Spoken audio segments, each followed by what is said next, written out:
Seja bem-vindo ao podcast do Inova Social. Eu sou Vitor Vasques e hoje estou aqui com o Ricardo Capra, cientista de dados e fundador do Capra Institute.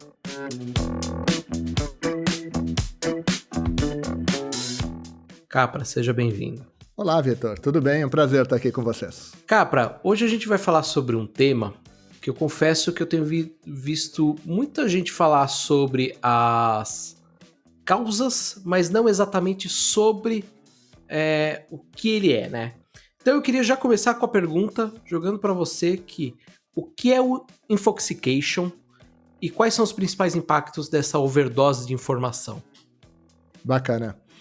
O próprio conceito de overdose de informação já define um pouco o infoxication aí. A infoxication é uma definição se diz que é a intoxicação por consumo excessivo de informação. Tá? Tem um psicólogo americano chamado David Lewis, que tem um estudo profundo sobre o impacto do excesso de informação na nossa vida. Ele estuda a fadiga do consumo de informação e quanto a gente falha a partir do momento que a gente precisa consumir muita informação. E isso nos afeta psicologicamente, gera crises relacionadas a doenças emocionais, então tem muito a ver com isso. Infoxication basicamente é sobre um consumo excessivo de informação e a gente já não conseguir mais lidar com tanta informação que chega nas nossas mãos hoje em dia, né? E como que você vê, o que a gente tem de principais impactos dessa overdose? Eu diria principais impactos não só individuais, mas também no ponto de vista como sociedade. Bacana. Individuais, eles são às vezes mais característicos porque eles representam uma doença, né? Então a gente de alguma forma é afetado com uma causa identificada pelo estresse ou por alguma doença efetivamente emocional ou psicológica que acaba nos afetando aí, né? Então ela é mais perceptível. Quando é social, é mais curioso isso, Vitor, porque, na verdade, o excesso de informação no ambiente social, ele gera uma ruptura no consumo de informação, o que faz com que as pessoas consumam mais desinformação, que aí dentro da desinformação tá as fake news, tá tudo aquilo que, seja ela manipulada, seja ela construída para iludir, enganar. Quando tu recebe uma quantidade muito grande de informação, tu acaba ficando restrito, na verdade, quase que refém daquela informação que te parece mais verdadeira. Mas isso tem a ver com o excesso, porque o excesso de informação faz com que tu, na verdade, comece a diminuir as tuas fontes. Então, tu começa a diminuir a quantidade, porque tu não consegue ler tudo. Se hoje tu for buscar um determinado assunto, infoxication na internet, tu vai abrir tantos links, tantos artigos, que tu vai buscar aqueles que foram, de alguma forma, te colocado como referência.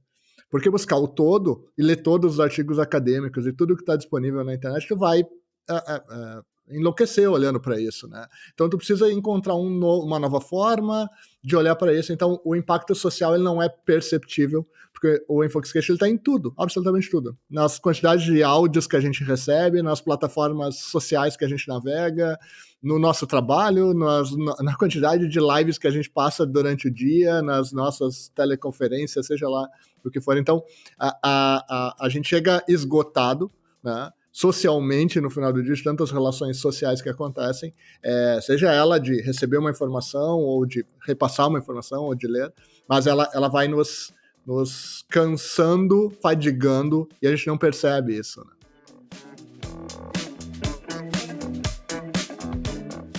Capra, em 2018,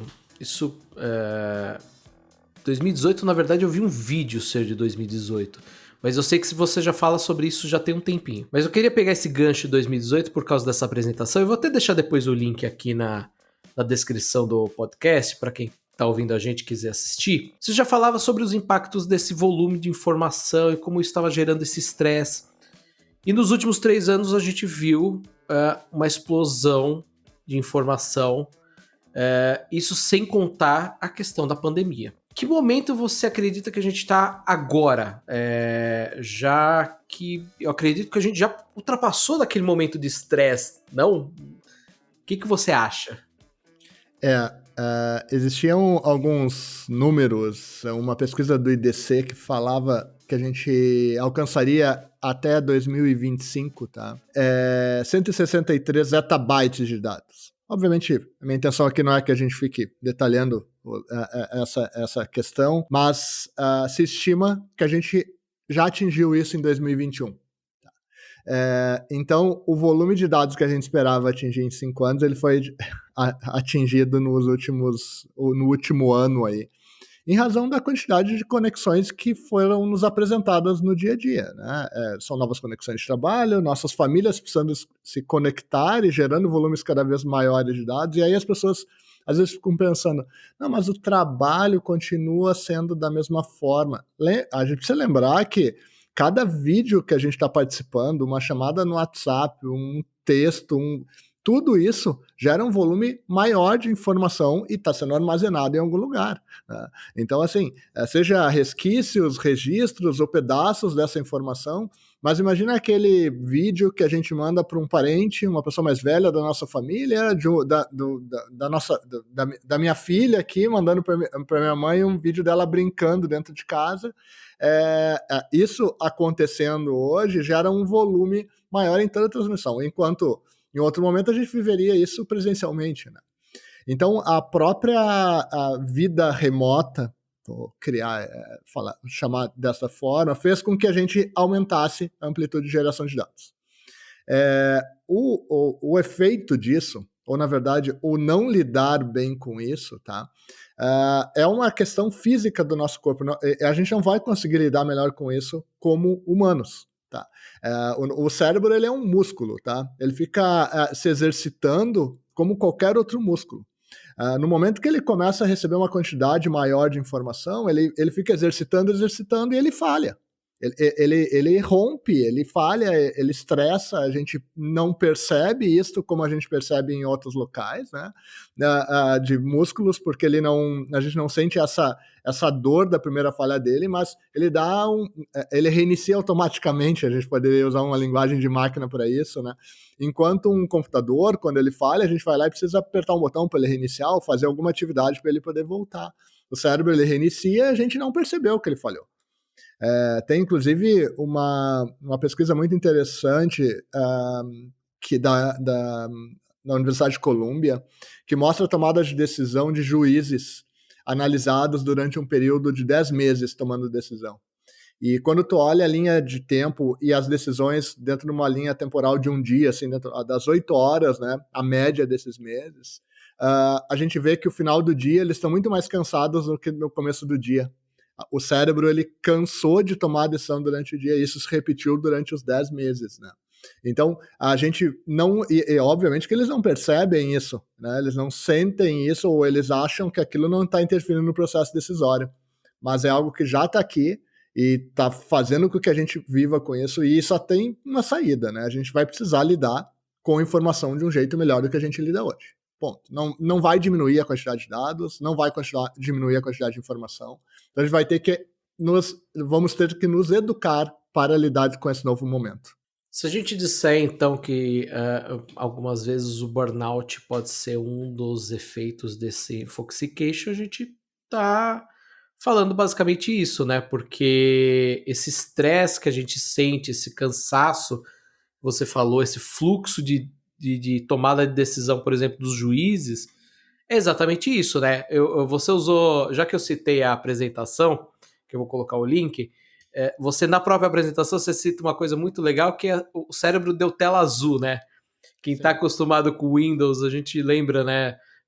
Hoje em dia dá menos, mas a gente lembra da tela azul, né? Que o computador travava, não aguentava. Basicamente porque o computador não tinha processamento suficiente para aguentar aquilo que a gente estava fazendo nele como uma máquina. E o cérebro funciona da mesma forma, né? Exatamente, tá? Então, a crise de burnout é um exemplo do próprio David Lewis, tá? Ele, nos estudos deles, aponta exatamente essa como uma das falhas que ocorre pelo consumo excessivo de informação, tá? E isso tem vários nomenclaturas associadas, a gente encontra outros nomes também associados com isso, infodemia, tem outros nomes que também podem ser associados com o mesmo conceito de consumo excessivo de informação, e minha intenção não é cravar aqui como um termo definitivo, porque obviamente a gente está usando aqui literatura e extraído pesquisas de academia para poder falar disso, tá?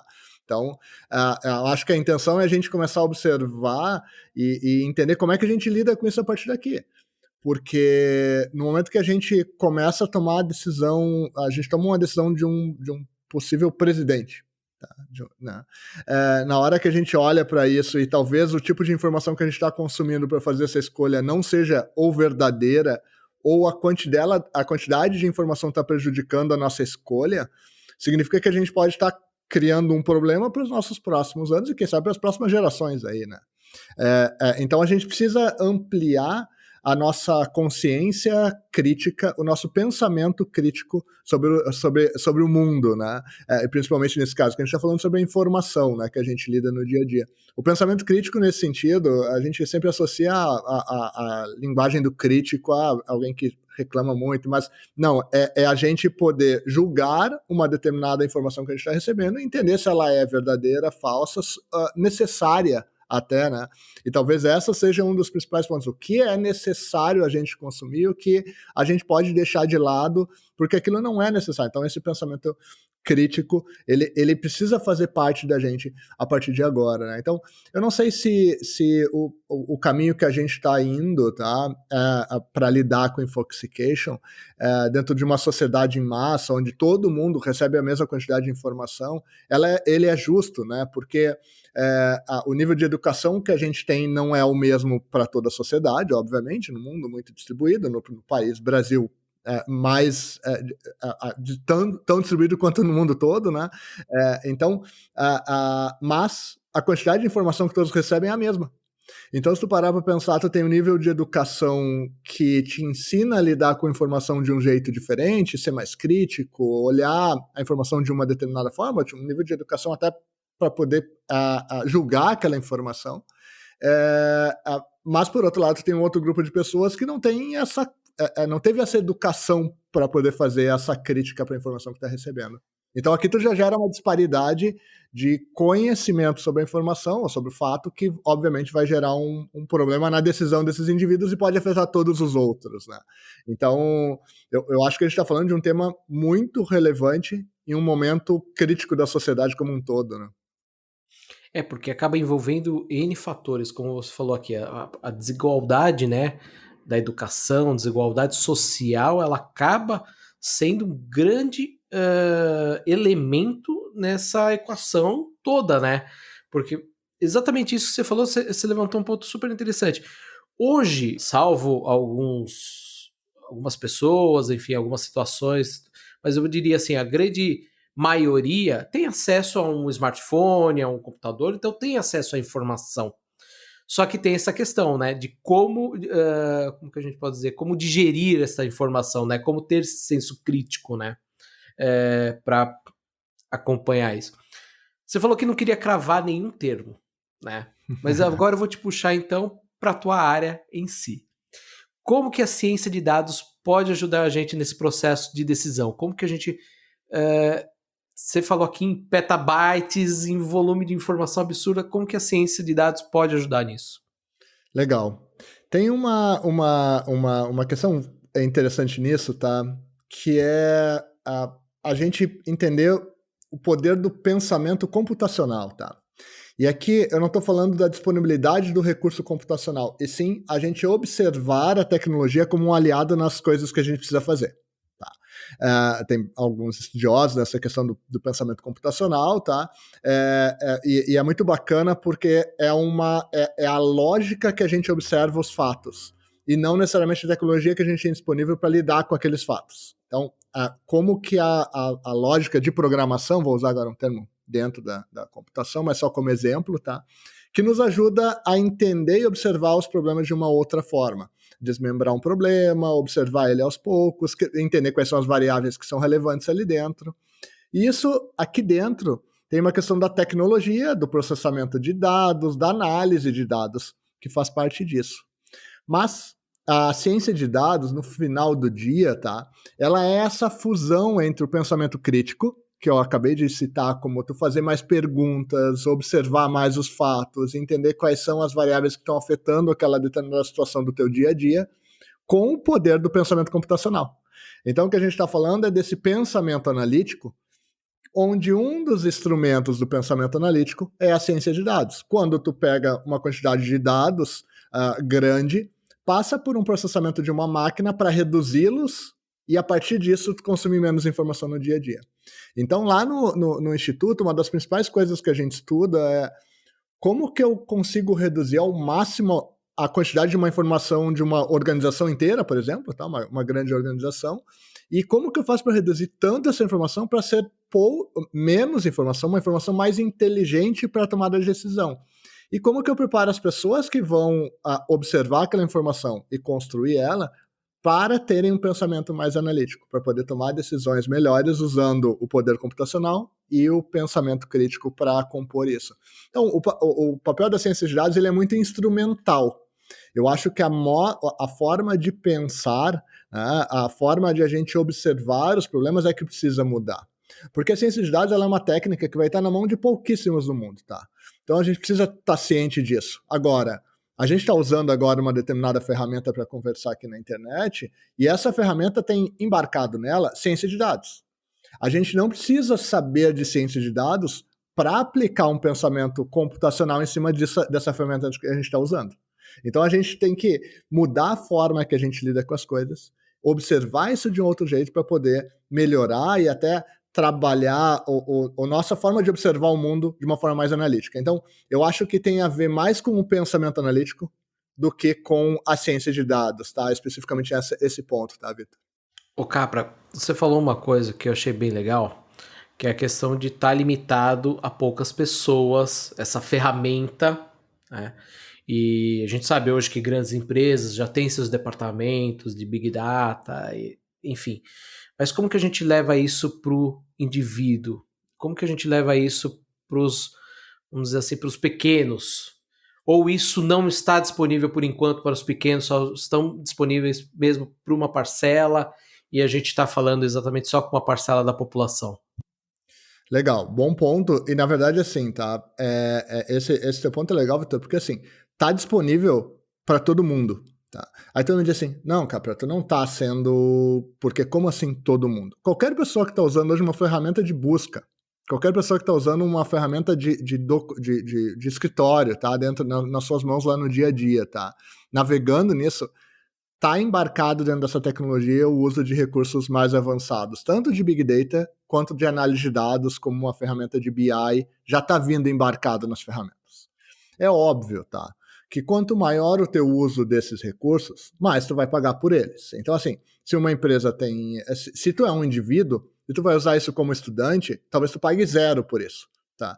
Então, tu consegue ter acesso à ferramenta de análise, tu consegue ter uma ferramenta de Big Data que armazena uma grande quantidade de dados, processa uma quantidade que tu não consegue processar manualmente, teu smartphone está processando essa informação em uma nuvem e te devolve o resultado.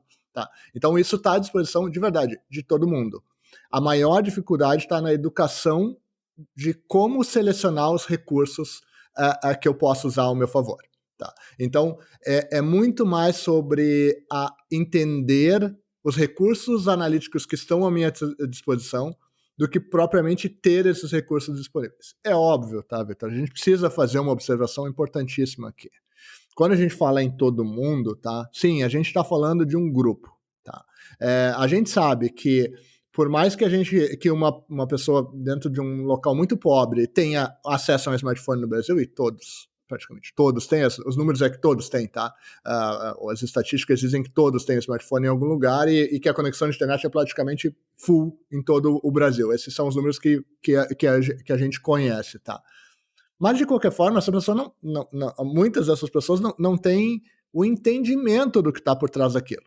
Ele é um usuário de um serviço e não entende tudo. Então, assim, óbvio que a gente está falando de um grupo privilegiado que teve acesso a uma determinada tipo de educação para poder fazer as requisições para esses recursos. Eu acho que essa democracia digital, tá? Antes dos recursos analíticos, a gente deveria falar de uma democracia digital, que é amplificar o conhecimento das pessoas sobre os recursos digitais que elas têm à disposição delas. Para depois, sim, a gente dizer, olha, vocês têm todos esses recursos analíticos para poder lidar com a informação melhor, seja uma organização ou um indivíduo. Mas, de verdade, tá? Essa pequena empresa hoje, e aí eu estou falando de uma pequena empresa, eu abri hoje, pela manhã, entrei num site, criei um e-commerce. Dentro desse e-commerce, na plataforma que você está usando na internet, tem uma camada de analytics. Além dessa camada de analytics, você está usando lá um e-mail, de um serviço de e-mail da internet. Lá dentro tem uma camada de Big Data que você consegue acessar e provavelmente tem uma ferramenta de BI para ti mesmo cruzar teus dados. Tá? Então, assim, não é uma limitação de recurso, é uma limitação de conhecimento sobre o recurso e como utilizá-lo, obviamente.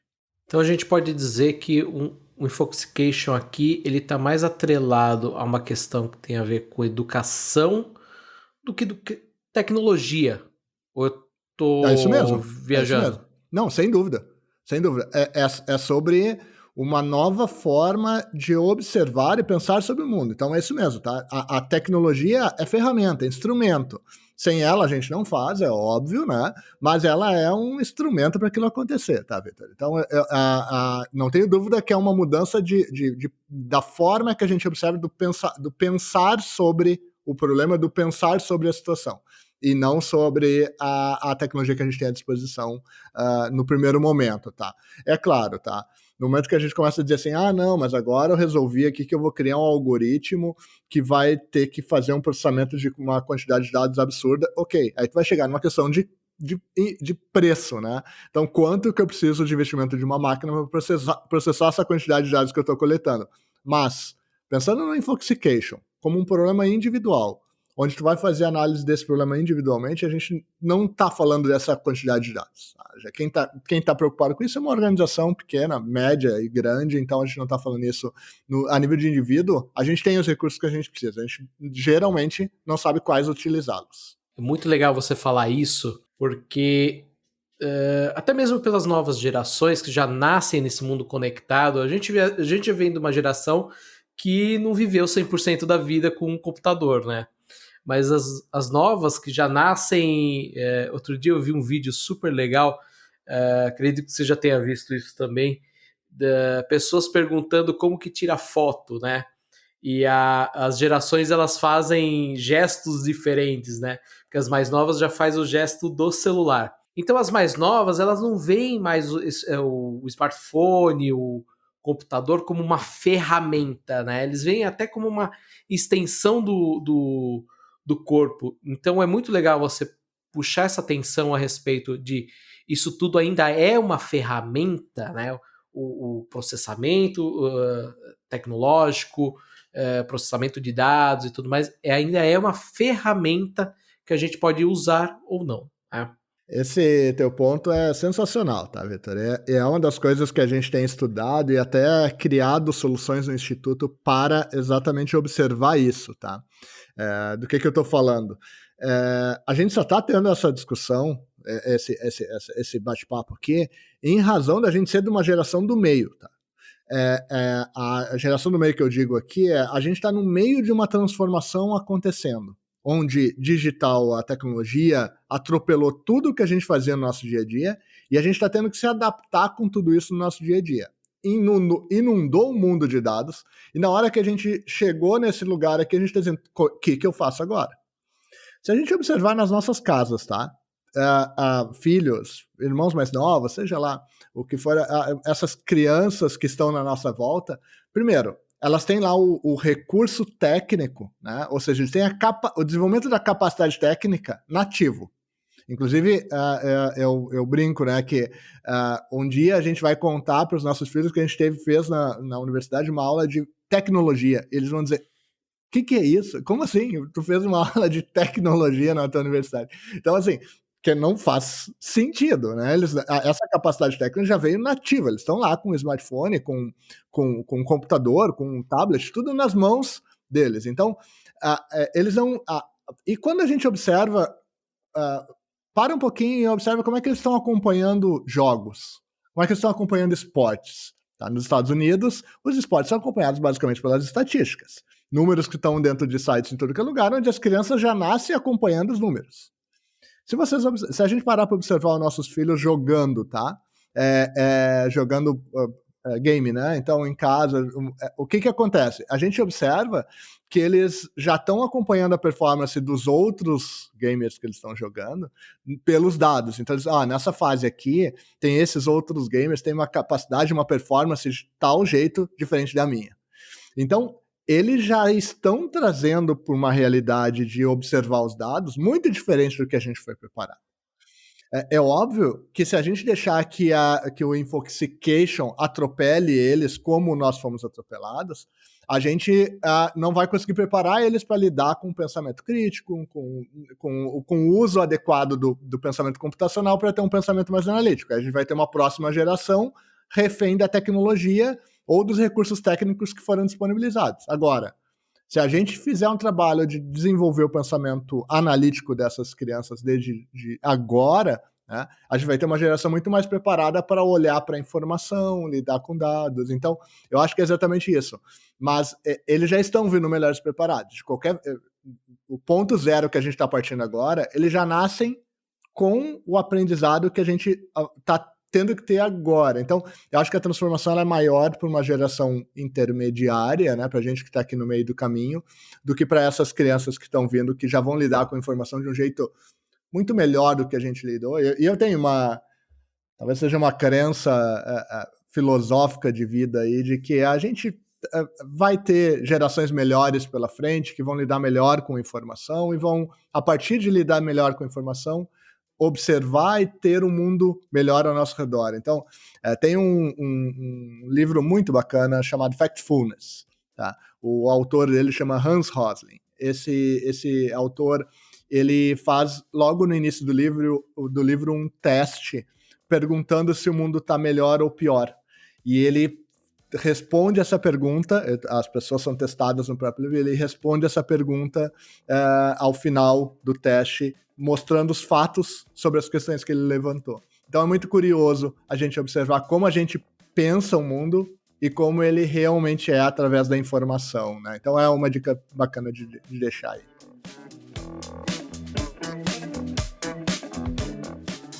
Trazendo um pouco nossa conversa toda aqui da tecnologia para o ser humano, eu acredito que assim como a gente tem nos produtos, né, que o segundo produto é melhor que o primeiro, eu espero também que as próximas gerações também sejam melhores que as nossas e assim por diante.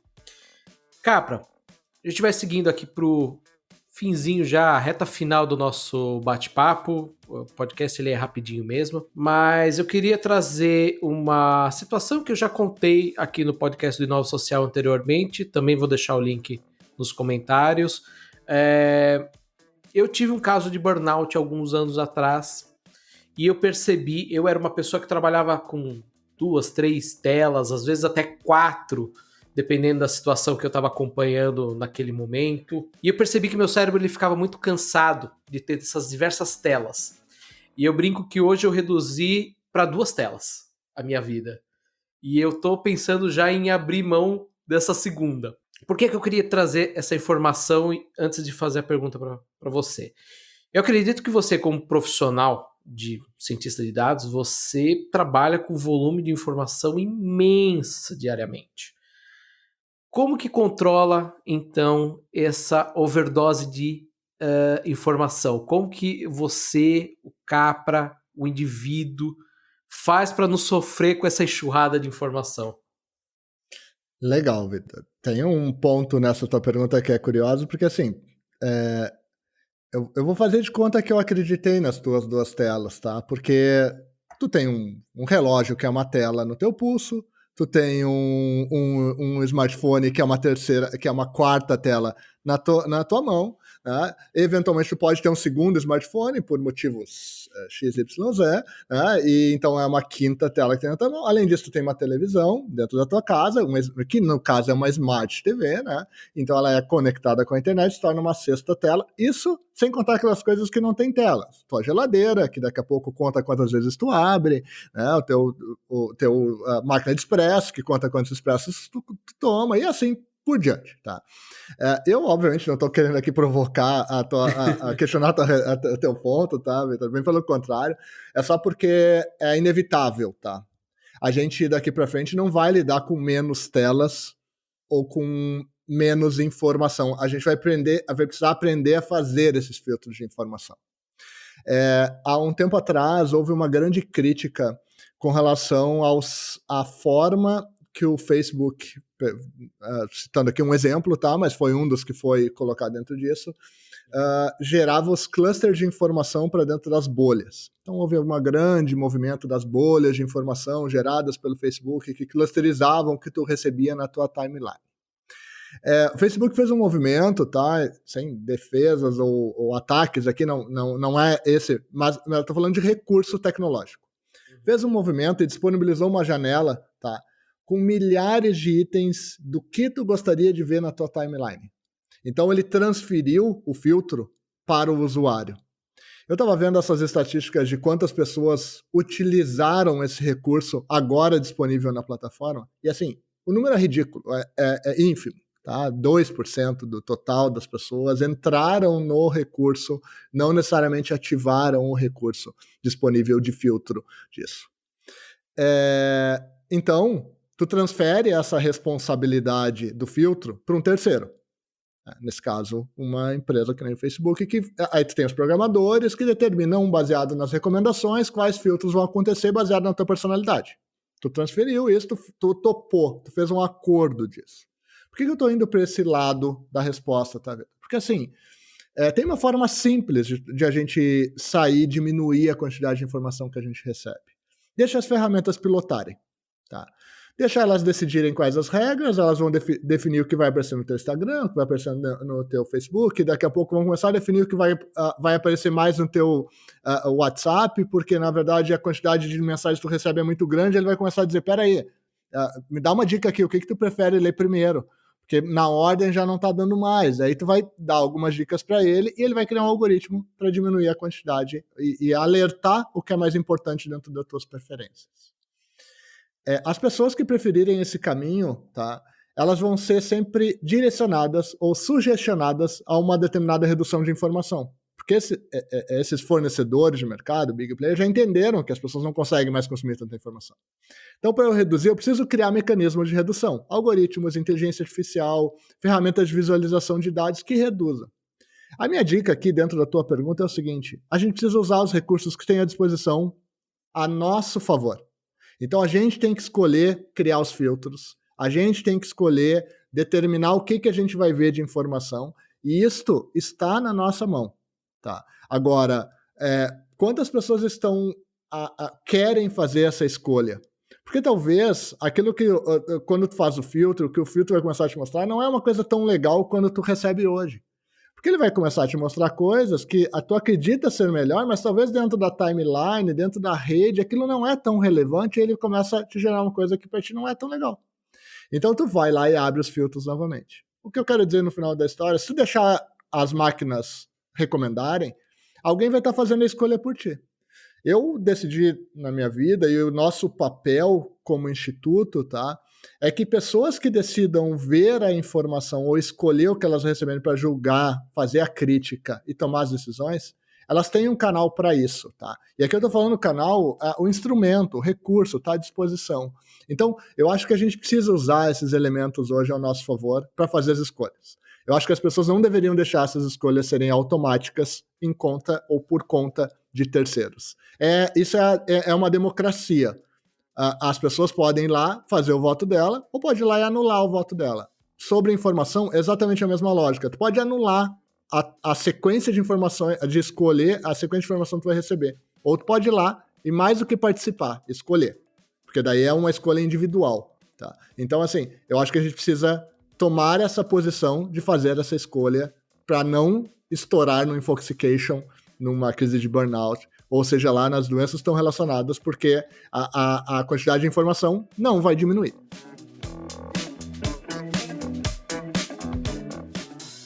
Capra, queria agradecer sua participação. O bate-papo foi muito legal. Eu acho que a gente ainda tem muito a falar sobre isso.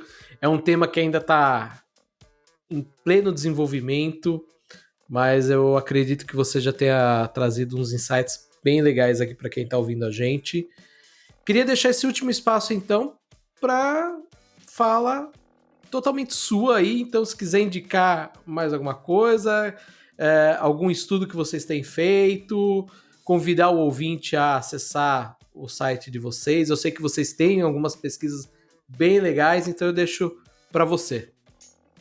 Legal, obrigado, Vitor. Na verdade, eu acho que eu vou deixar só uma dica mesmo de onde estão esses estudos. Fala de infoxication, fala de todos os estudos que a gente faz sobre pensamento analítico, cultura analítica de uma forma geral, tá? Em capra.institute/estudos, tu encontra todos esses estudos numa sequência lá, estruturados, estudos que a gente está apontando do que vai acontecer com a informação daqui para frente. Nossa área de estudo, obviamente, é um instituto de ciências de dados, a gente estuda especificamente esse aspecto da informação no mundo, né? E tentar, de alguma forma, reduzir isso. Então, é muito fácil chegar lá, a gente tem várias pesquisas disponíveis e abertas aí para a sociedade, então eu acho que essa é a minha dica, tá? E assim, se eu fosse deixar um recado final assim sobre isso, eu acho que o pensamento analítico ele deveria ser uma coisa que deveria entrar no nosso currículo de escola primária, tá? E aí eu estou dizendo isso não pelo termo, tá? E sempre que a gente precisa preparar, como a gente falou antes, as próximas gerações para fazerem escolhas melhores que a gente fez até aqui, tá?